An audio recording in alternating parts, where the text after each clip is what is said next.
Summer is the slowest time of the year for most schools, but there's always families that are seeking a safe, entertaining place for their kids over the summer.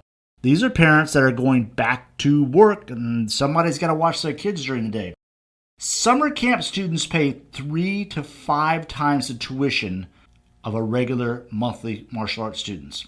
Many schools charge $200 to $250 a week. That's $800 to $1,000 per month per student for about 10 weeks over the summer. Mata's created a growing library of summer camp courses and information to help you plan, market, launch, manage, and profit from a summer camp. To get you started, here is an interview with Jim King. Jim has been doing highly successful summer camps and after-school programs since 1996. He is truly the pioneer for both of these. Observing what he does, and the first thing you notice is that his summer camp and after-school program is a hardcore traditional white gi with kata karate program. Did I say hardcore? Kids are not allowed to speak louder than a whisper on the bus or in the school. It is strict, traditional Japanese karate. The Mata summer school and after school courses have plenty of video of his school and Tim McCann's school, so you can get an idea of this is really about as far from babysitting as you can get. It is truly, I say it again, hardcore. Does hardcore work? Jim had 156 students in his after school program at $79 a week. That's over $12,000 per week and just about $50,000 per month. That's just tuition. His after-school kids pay for sparring gear, snacks, and testing fees. Mata members have access to online training and courses to get their programs up and running fast. Jim, why should someone have a summer camp at their martial arts school? John, it's good to be here with you again and everyone else. The reason we do a summer camp is because of the necessity. Kids have to be out of school for summer camp. That's a fact of life. Why not be with us learning a talent and skill for daycare prices? Here in Central Florida at my school, I'm $145 a week. I have schools in California, for instance, that are doing $299, $325 per week. I just did a little bit of quick math here. I want to emphasize to our listeners, that's per week. Right. Every 7 days, gang, not every 30 days. Go ahead, sorry. So if you got just 50 students in your summer camp at $325 a week, that's $16,250 a week. That's $65,000 a month. If you had 100 students, which I have over 100 students in my school, that's big money. That's all I can say. That's big money. You can do the math. It really is. You know what? 32,500. I can do that in my head with 100 kids, and that's a week. Okay, so that's like $130,000 a month for summer camp. Even if the rent is more out there in the Bay Area, it isn't that kind of rent. Even if it was $10,000 a month, they're making big money out there in California with this program. So what you're saying really is that summer camp can turn the dog days of summer really into your most lucrative months of the year. It's funny you should say that because I was in the health club industry for 11 years as well. And it's the dog days of summer. It just is. You die in the summer in health clubs. January, February, March, New Year's resolution is the biggest months of the year when I used to run the Valley Health and Racket Clubs. I was doing martial arts 4 days a week even then. But here in Central Florida, my best months, now I'm not in California, I did $75,000 in June, and I did $76,000 in July for summer camp. So there's just a lot of money to be made during summer camp. That's our biggest months of the year because of the necessity of kids have to be somewhere. Why not be with you? And they naturally going to feed into my after-school program in the fall. And those that don't need after-school with pickup in the fall are going to be my evening student.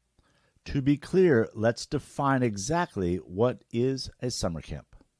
Summer camp. Some people say they have a summer camp. They're doing like 10 to 3 or 9 to 4, and they call that a summer camp. That's for stay-at-home moms or stay-at-home dads that are doing this for a lark, and they make money at it, and it works. What I'm talking about is the necessity of a summer camp. I'm looking for the kids that need to be with me. That's the backbone of my program, especially for summer camp. They're out of school for the summer, and parents are working. That's the group I'm after. It's 7:30 to 6. You can even give a grace period of 6:15. And the focus of our summer camp is on martial arts. So we have 2 classes per day, one at 10, one at 4. I'll get into that later. Mm-hmm. But that's what we do for our summer camp. It's a necessity. For my summer camp, I did like I told you, the 75,000 in June and 76 grand in July. I mean, that would be small numbers to California, but I'm real happy with it. I had a $40,000 a month net for me personally. That's $10,000 a week in my pocket weekly. So, that's good monies for me.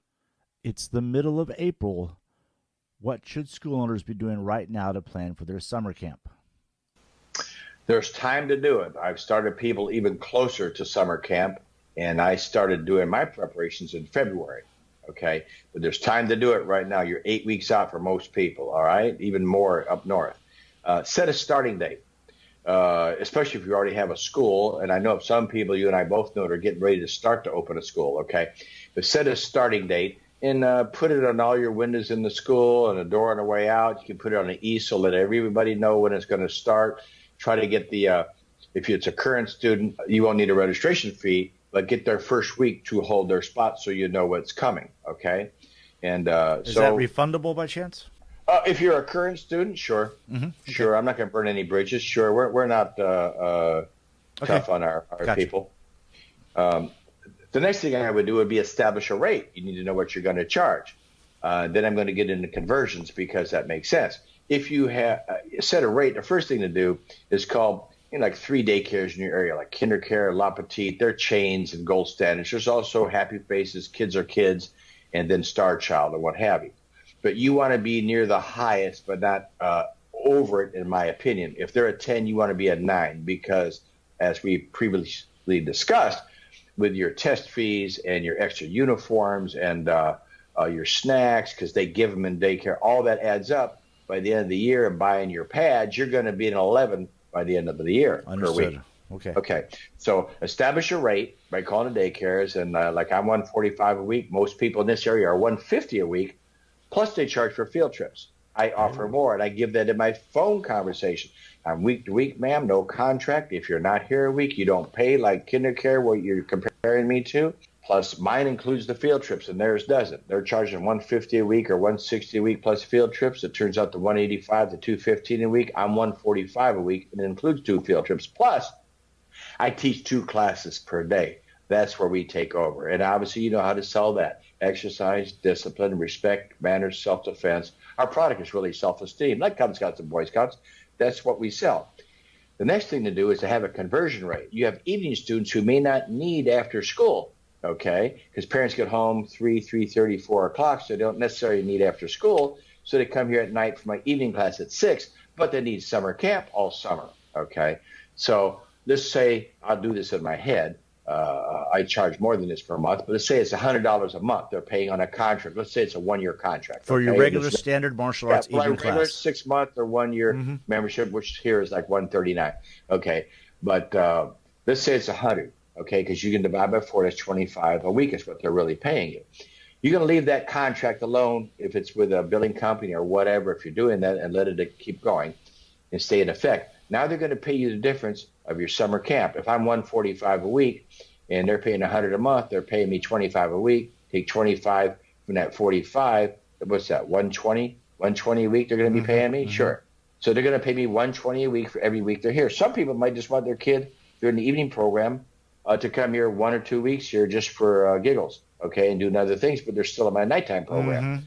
But if they're here all summer in my summer camp program, they don't come back at night. It's one or the other, okay, not both. You still keep that contract in effect all the way till it runs out.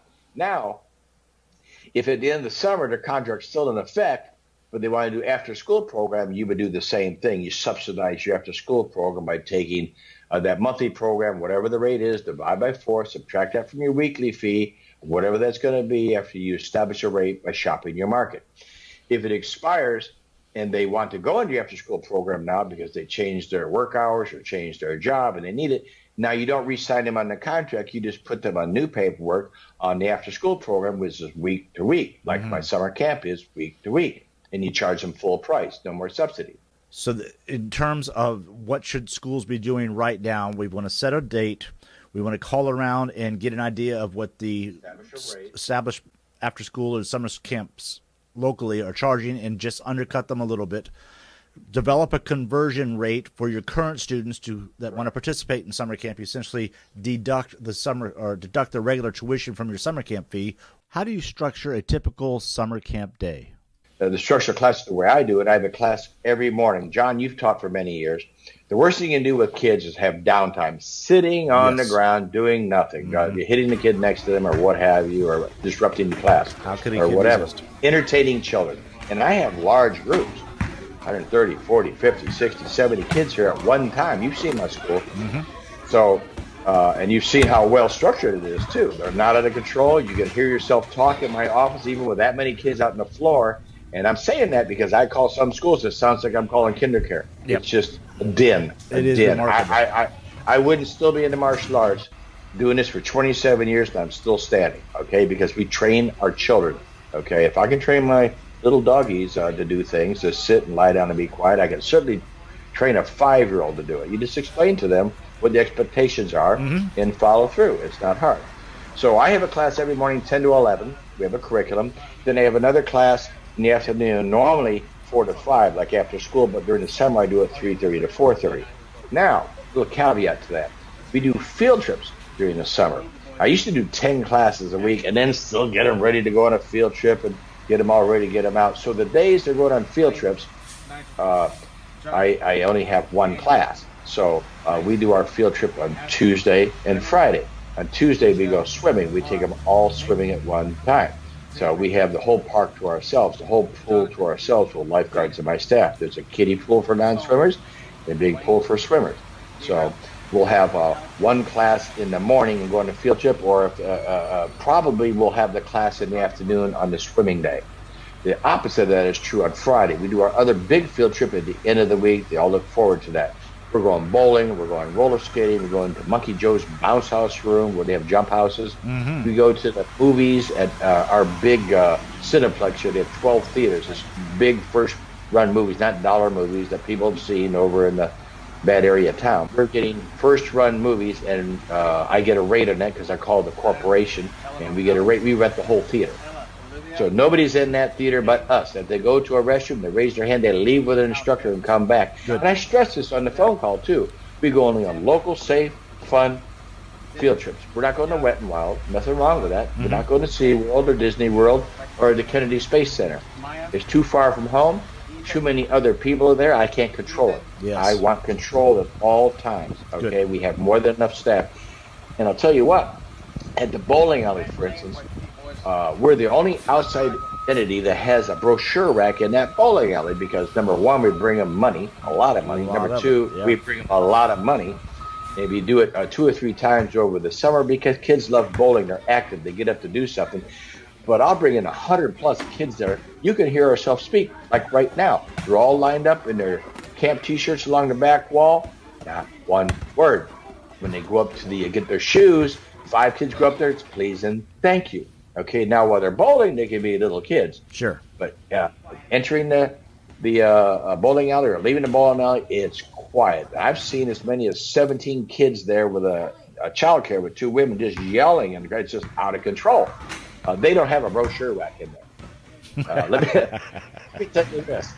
We train our kids. That's an extension of the martial arts. That really does show you that these kids are walking the talk. Those aren't words. Those aren't words. Those are rules to live by and how to save your hair so you didn't do this back in the day, John. We tell them expectations along the whole back. We give them an orientation.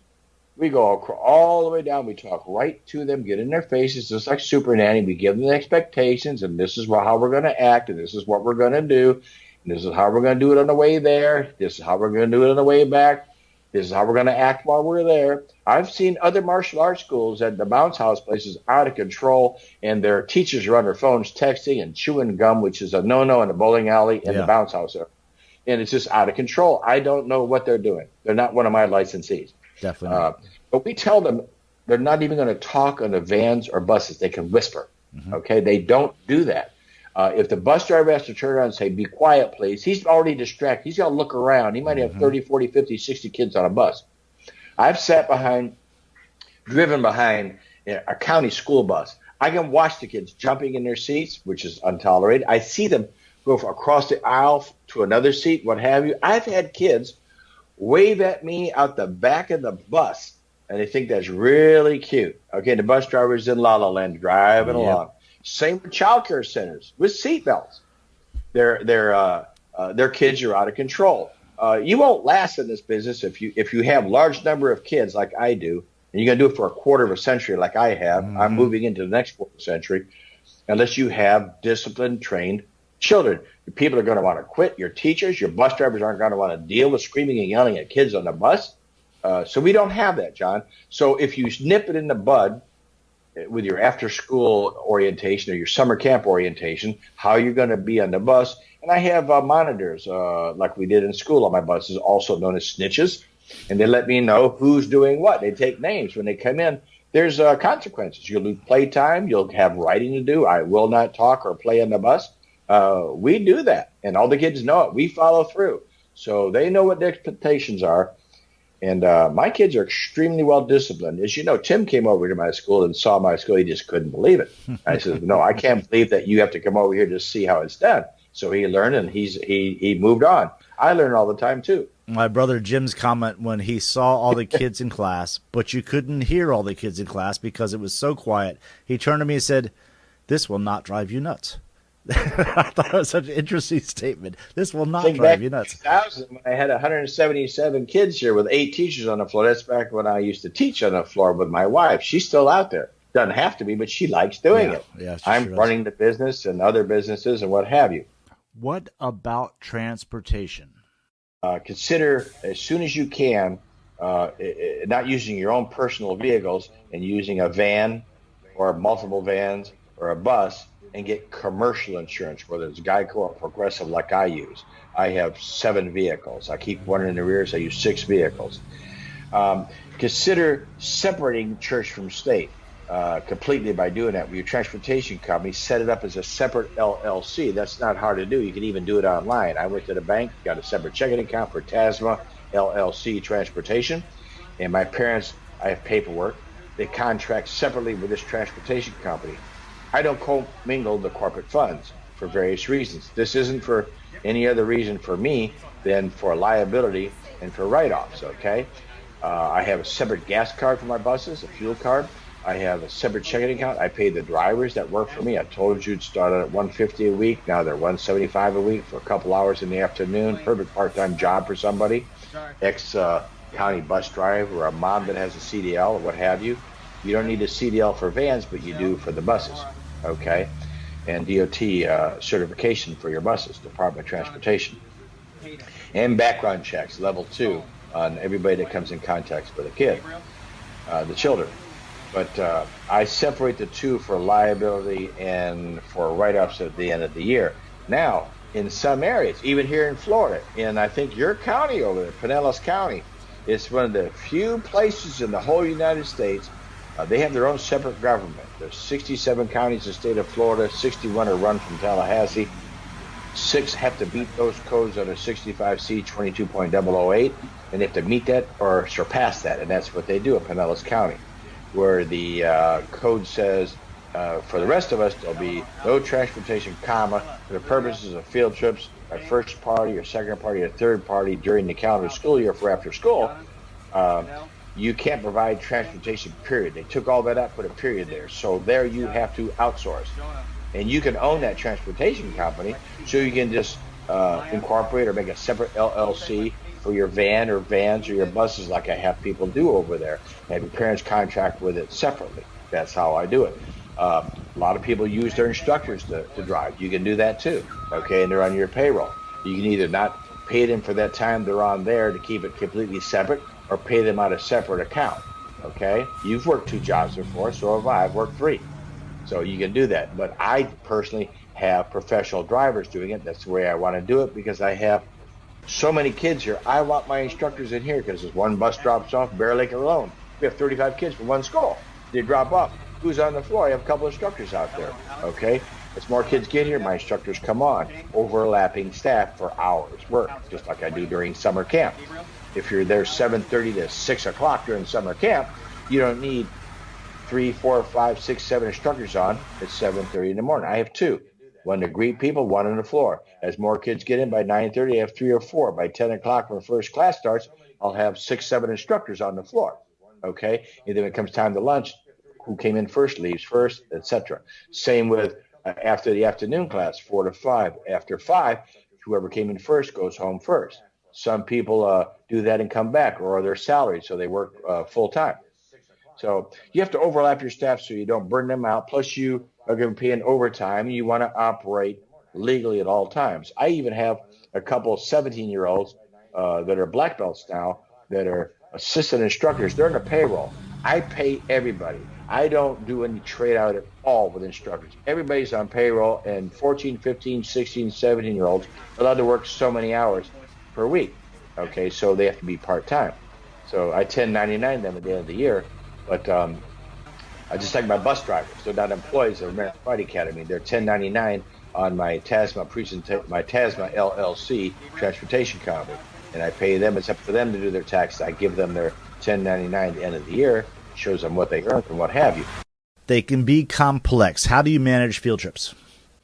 You don't have to do a field trip every day to think you're better than another school. I only do 2 field trips a week and have been for 27 years. And I still have one of the largest after-school programs in America. Mm-hmm. And I'm not even on Facebook. I'm not on social media. Okay, and I'm going to get there soon. So I'm operating on 7 turbocharged cylinders, twin turbo, just so you know. But like the bowling alley, if you want to go to the bowling alley, call them now. Make sure that you're going to get in there. Tell them what dates you want to go. Okay, and if you can guesstimate how many kids you're going to bring. They'll reserve 2 lanes, 4 lanes, 6 lanes, 8 lanes, whatever you need, and how old your kids are, 5 to 12. They'll have an idea how many shoes they're going to need, okay? All right? And if you have a really big group and they're really well-trained and quiet, you can also try and get your brochure back in there like I have and get more students from the bowling alley. Same thing goes with Monkey Joe's, Jump House, or wherever you're at. If you go to a bounce house or roller skating or ice skating or to the pool, you need to start booking those things ahead of time. We go to the city park and for our pool, and it's $1 a kid, okay? But this year they're revamping that pool. I had to go one city over to Castleberry, and it's $2 a kid. I'll pay it all day long, but we get the whole pool to ourselves, both the big pool and the wave pool, and they have a park right there in the shade right next to it with swings and slides, and it's all like mulched. It's really nice, and there's shade trees there. We also bought soccer balls for the kids to kick around out there if they're not swimming. And we bought plastic jump ropes and stuff to do. We bring that with us. We bring basketballs with us. They can play basketball. Not everybody's going to swim or want to swim. So we have that set up for $2 a kid. My other field trips, like I already mentioned to you, between the bowling alley and roller skating and Monkey Joe's and the movie theater, average about $7. Some are 5, some are 8, but average about $7. That comes out of our pocket for my overhead. So when you're away from your school, you take on the liability of being away from your school in traffic, okay? And then if you're going to a big theme park like here in Central Florida, you have the liability of possible predators there at a particular big venue, and so we don't want to do that. And plus it costs more as well. So every time you're out, you're paying for the fuel, you're paying the drivers. As you know, I'll get into transportation in a minute. I use outside professional drivers. I don't have my staff schlepping kids. They're with the kids. I have teachers, I have managers, I have bus drivers. I don't mix those up. So you need to know where you're going to go, have an idea of it right now. And I would at least see if you can get an idea of when you're going to come on your calendar so you can maybe book it ahead of time. How many lanes, how many kids at bowling, or how many shoes you're going to need, that kind of. You say that you hire these bus drivers. So somebody's hired to take the kids to the bowling alley and bring them back. Over what period of time would that field trip or a typical field trip happen, and what would that bus driver cost, and how do you find them? Good question, John. That's a really good question. But my bus drivers here in Central Florida, this will vary. I start them off at $150 a week. They work about 2 hours after school each day for the after school program, really about 1 hour worth of work, but you got to get here early, start up the bus, get the bus list. Each bus driver does 2 or 3 schools, and then time to get back here, then park the bus, maybe 2 hours transpired. You started at $150 a week. You're with me a year or more. It's 175 a week, and that's what I do for that amount of work. During the summer camp, we do it a little differently. We pay them maybe $50 to just do the trip like that. If you hire an outside person, you're going to pay $200 for the flat rate. But these are my bus drivers; they work for me. If they're doing 2 field trips a week, they get $100 for those field trips. They're only doing like 2 days a week, okay, as opposed to 5 days a week where they were getting 150 or 175. They'll get like $100 for those 2 field trips, okay? I've done it before back when I used to outsource for 16 years to a professional transportation company from Orlando International Airport.